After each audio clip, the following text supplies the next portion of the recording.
Juge 11, les versets 34 à 35. Jephthé retourna dans sa maison à Mitzpa. Et voici, sa fille sortit au-devant de lui avec des tambourins et des danses. C'était son unique enfant. Il n'avait point de fils et point d'autre fille.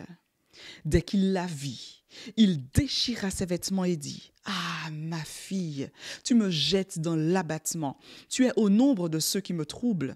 J'ai fait un vœu à l'Éternel et je ne puis le révoquer. »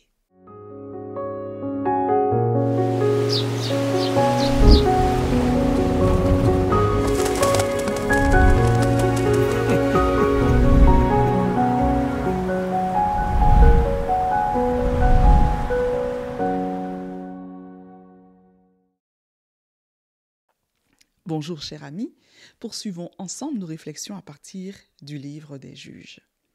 Hier, nous sommes tombés d'accord que le vœu de Jephthé était aux antipodes de la volonté de Dieu.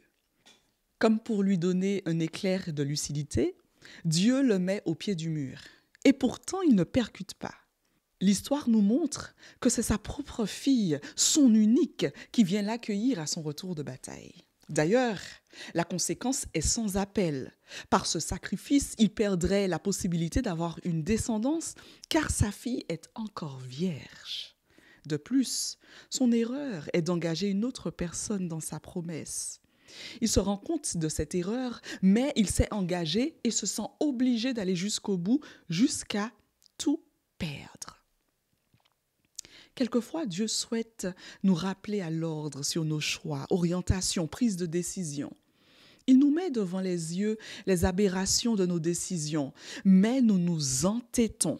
Cette histoire m'interroge également sur la valeur de la parole donnée ou du vœu fait à l'Éternel.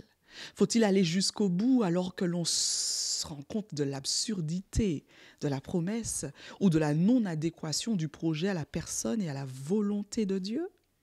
À mon humble avis, si Dieu prend le temps de nous ouvrir les yeux sur notre bêtise, c'est qu'il est aussi en mesure de pardonner nos mauvais choix et de nous éviter leurs conséquences.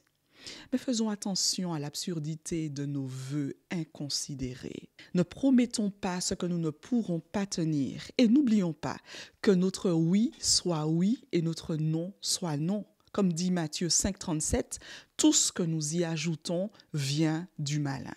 J'ai pour principe de ne pas faire de vœux du tout, ni à Dieu, ni aux autres. En effet, je ne maîtrise rien de l'avenir, seul Dieu le peut.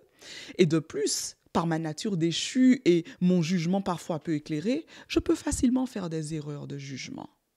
Si tu es comme Jephthé, prends le temps de l'introspection ce matin et que Dieu t'aide à être suffisamment courageux pour te repentir et revenir sur tes vaines promesses. Il est fidèle et juste pour nous pardonner et nous purifier de tout mal. Sois béni.